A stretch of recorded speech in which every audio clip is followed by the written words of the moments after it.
예를 들면 이래요. 일명 하유미팩이라고 하죠. 그러니까 우리가 하유미팩을 접하게 된 게 거의 한 2006년, 7년 요즘에 홈쇼핑을 통해서 알게 됐잖아요. 근데 사실은 이 유현호 대표가 설립한 이 제닉은 2001년인가? 2001년에 설립된 걸로 제가 기억을 해요. 이분이 원래 이제 그 고분자 그 하이브리드 센터에서 뭔가 이렇게 좀 의료 분야에서 그 고분자 기술을 좀 보유를 하신 분이세요.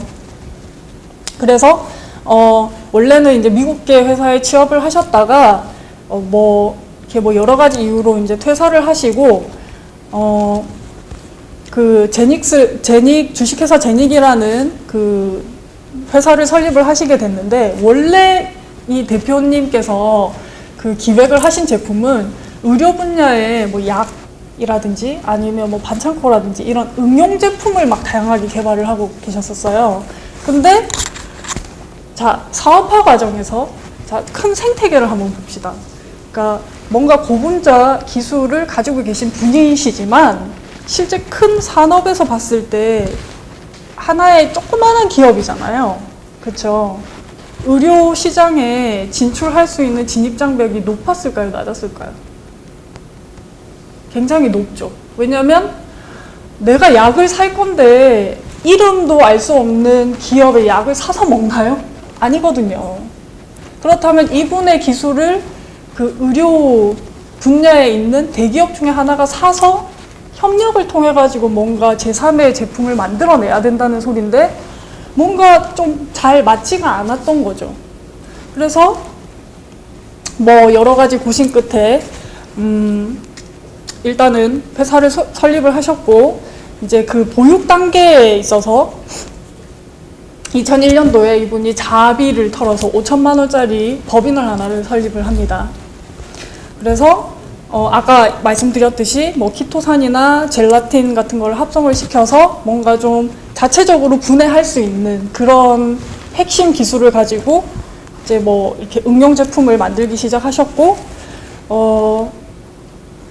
실제로 시제품 시연 단계에서 이게 뭐 패치 시장에 뛰어들었지만 이게 뭐 사실 그렇게 큰 뭐 성과나 뭐 사실 뭐 실패라고 이야기하긴 그렇지만 큰 성과를 거두지 못하고 우회하게 되죠.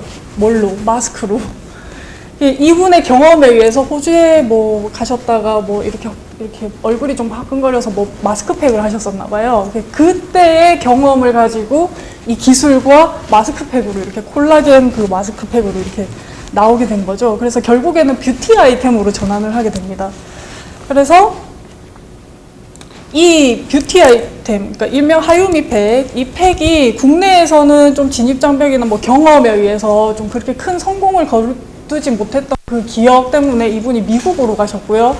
미국에서 2003년도에 뭔가 계약을 이뤄내면서 2003년부터 실질적인 성과가 나기 시작한 거죠.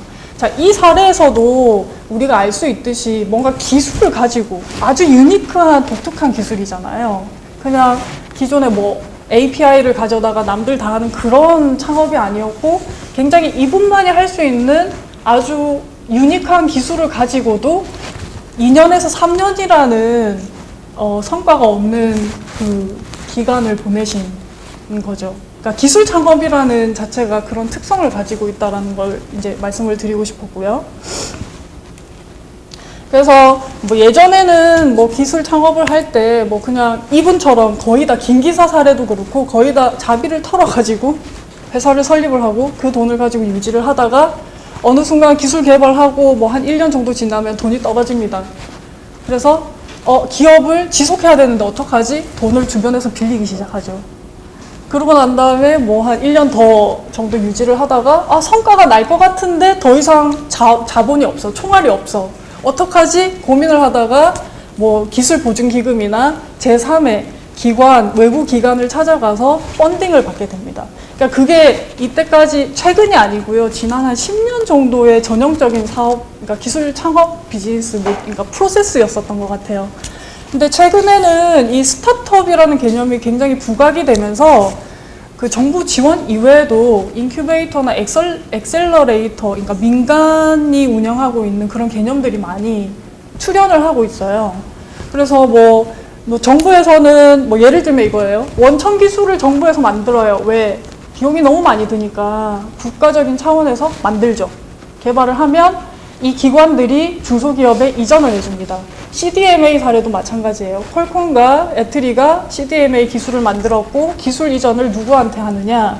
삼성, 현대전자 뭐 이런 대기업들에게 기술 이전을 했고 그리고 이게 어느 정도 자리를 잡았을 때 SK텔레콤 이 통사의 직접적인 기술 이전이 아니라 그 통신사는 이 기술 이전을 받은 대기업사의 장비나 솔루션을 사면서 기술 지원을 이렇게 받으면서 시장이 이렇게 생성이 되는 구조인 거죠. 그러니까 마찬가지로 정부 지원 사업도 기술 이전을 지원을 하거나 아니면 응용 연구를 지원을 한다거나 아니면 요즘에 가장 많이 알려진 뭐 3D 프린터 아니면 중소기업청을 찾아가서 제가 이런 아이디어가 있는데 스케치가 있어요. 어떻게 만드나요? 라고 했을 때 시제품을 만들어 볼 수 있는 시제품 지원을 한다거나 아니면 뭐 멘토십 뭐 이런 것들 다양한 요소들의 그 지원을 하고 있습니다. 근데 이 인큐베이터와 엑셀러레이터의 차이점은 정부가 거의 인큐베이팅 역할을 좀 많이 하고 있죠. 그러니까 말 그대로 좀 유망 기업이 있다. 근데 자원이 없어. 그러면 자원도 빌려주고 거치형 투자식으로 이렇게 융자도 좀 해주면서 좀 이렇게 품어내는 거죠. 일정 수준 얘가 뭐 사람으로 따지면 일어나고 걸을 수 있는 수준에 도달을 하면 이제 엑셀러레이터가 좀 더 잘 뛰고 뭔가 좀 사업을 가시화할 수 있는 여러 가지 네트워크나 외부 자원과 뭐 이렇게 티칭 프로그램을 가지고 이렇게 조금 더 고도화를 시켜주는 개념이라고 보시면 돼요. 그래서 최근에 우리나라에도 이 인큐베이터 가 루어봇이라는 인큐베이터 센터도 생겼는데요.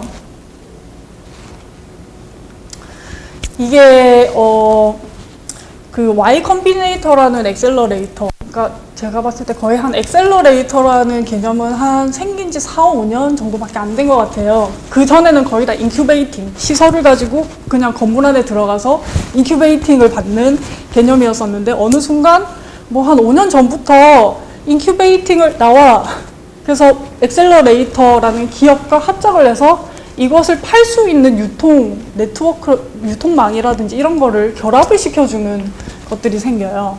그래서 드롭박스도 인큐베이팅과 엑셀러레이팅을 받은 전형적인 사례라고 보시면 되고요.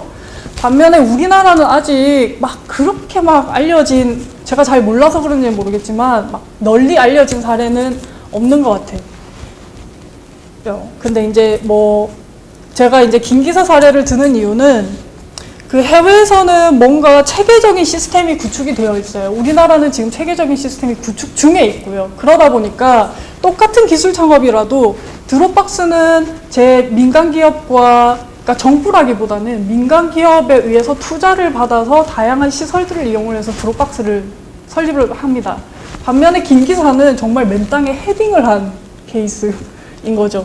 그러니까 자비를 털어가지고 회사를 설립을 했고, 그 다음에 기존에 없었던, 그러니까 고유 기술인 거죠. 그냥 그 GPS라는 그 기술을 가지고 이걸 가지고 뭘 할까 하다가 내비게이션 사업에 뛰어들었지만 사실 그 당시에 뭐 티맵이라든지 올랩 내비가 활성화되어 있었던 상태거든요.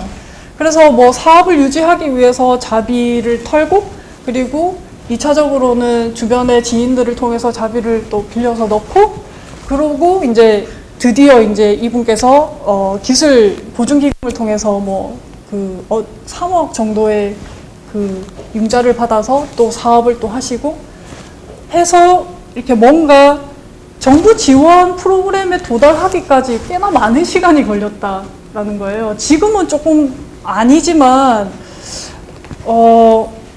좀 시스템적인, 그러니까 그 기술 창업을 수행하는 그 환경적인 차원에서 조금 다르다라는 거죠. 이것도 넘어갈게요.